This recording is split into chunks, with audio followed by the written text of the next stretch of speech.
ढलवा लोहे का अंतिम प्रतिबल जो तनाव प्रतिबल होते हैं वो 70.2 से 210 न्यूटन पर एमएम स्क्वायर होते हैं, मतलब बहुत कम होते हैं। जो मैक्सिमम स्ट्रेसेस जनरेट करता है ये उन एक्सटर्नल फोर्स के वजह से, जो एक्सटर्नल फोर्स इस पे लग रहे हैं, उन एक्सटर्नल फोर्स से जो इसके अंदर स्ट्रेसेस जनरेट हो रहे हैं वो बहुत कम है, 70.2 से 210। नमस्कार दोस्तों, मेरा नाम है श्रवण और आप सभी का स्वागत करता हूं मैं अपने YouTube चैनल पर। माय डियर स्टूडेंट्स, आज जिस टॉपिक की हम बात कर रहे हैं वो है tensile test and stress strain curve for cast iron. अर्थात ढलवे लोहे पर जब हम तनाव परीक्षण किसी यूटीएम मशीन पर करते हैं तो उसमें जो प्रतिबल और विकृति उत्पन्न होती है उसका जो कर्व है उसके बारे में हम आपसे डिस्कस करेंगे।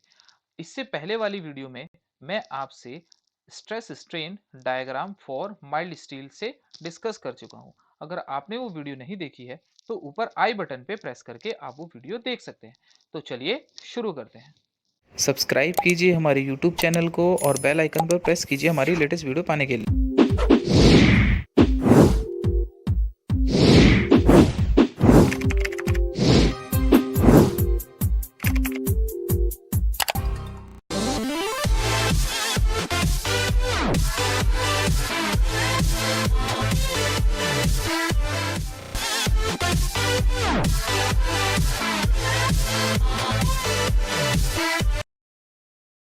तो चलिए, सबसे पहले तो अगर आप देख पा रहे हैं ऊपर, तो जो हमें कर्व दिया हुआ है स्ट्रेस और स्ट्रेन का, तो जैसे कि हम पहले भी पढ़ चुके हैं माइल्ड स्टील पे स्ट्रेस और स्ट्रेन कर्व में, वहां पर भी हमारा जो स्ट्रेस होता है वो हमारा वाई वाई एक्सिस पे होता है और जो स्ट्रेन होता है जिसे हम विकृति बोलते हैं वो एक्स एक्स एक्सिस पे दर्शाई जाती है।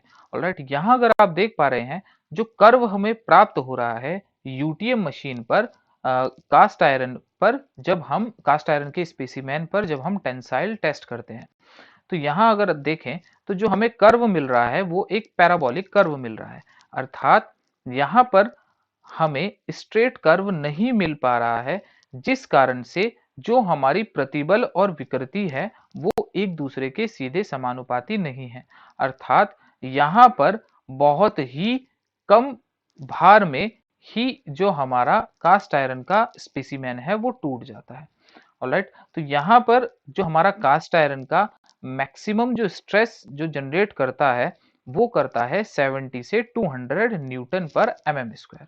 ऑलराइट, और जो इसका यंग मापांक होता है वो होता है 160 और 160 70 के अराउंड।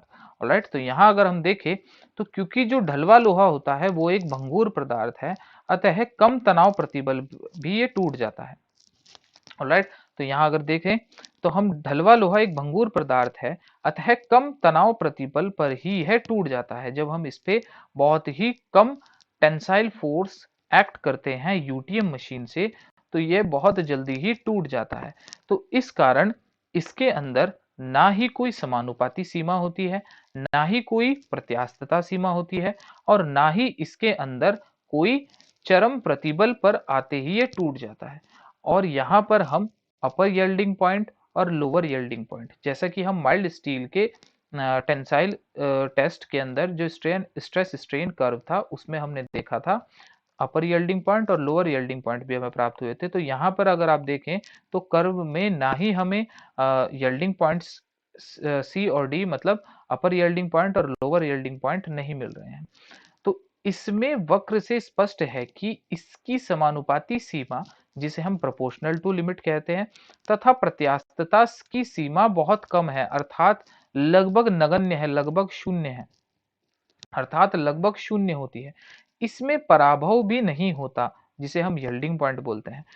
इसकी कुल विकृति भी माइल्ड स्टील की तुलना में बहुत कम होती है। जो इसके अंदर जो डिफॉर्मेशन या स्ट्रेन जनरेट होते हैं वो बहुत ही कम है। अर्थात जब हम इसके ऊपर कोई एक्सटर्नल फोर्स एक्ट करते हैं तो कुछ प्रतिबल और कुछ ही विकृति उत्पन्न होने के बाद ये टूट जाता है। ऑलराइट, परीक्षण के दौरान पाया जाता है कि ढलवे लोहे का नमूना चरम प्रतिबल पहुंचने पर, जो चरम प्रतिबल जिसे हम अल्टीमेट स्ट्रेस भी बोलते हैं। मैक्सिमम अल्टीमेट स्ट्रेस जो जनरेट कर रहा है वहां पर पहुंचने से अचानक ही टूट जाता है, क्योंकि यहाँ पर जो कर्व देखें तो आप कर्व हमारा पैराबोलिक है, ना ही हमारा कर्व नीचे की अवस्था में आ रहा है ना ही और ऊपर की ओर जा रहा है, तो यहाँ पर डी पॉइंट पर आकर ये टूट जाता है।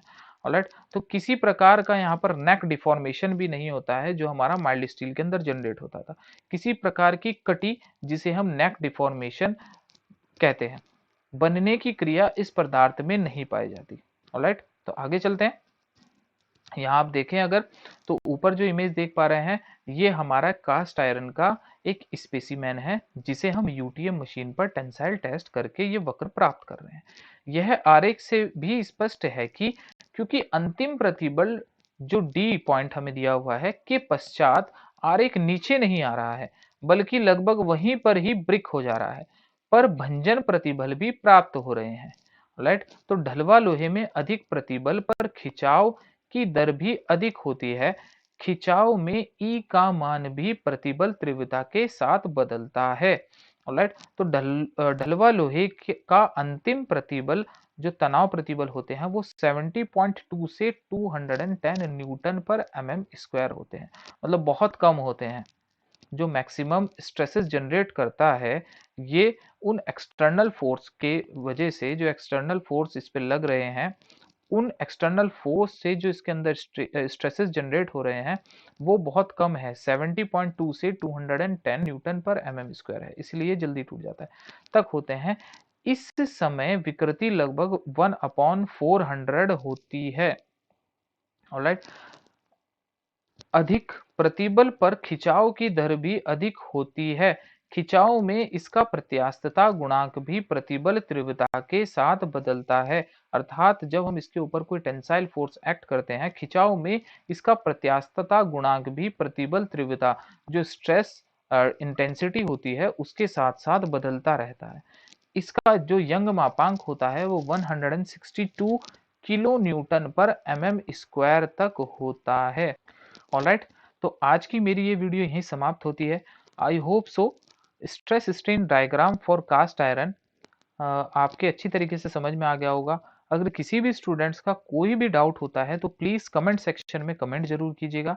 वीडियो अच्छी लगी हो तो लाइक कीजिएगा और वीडियो को ज़्यादा से ज़्यादा शेयर कीजिएगा। अगर मेरा चैनल अभी तक सब्सक्राइब नहीं किया है तो प्लीज़ सब्सक्राइब जरूर कीजिएगा। Thank you very much.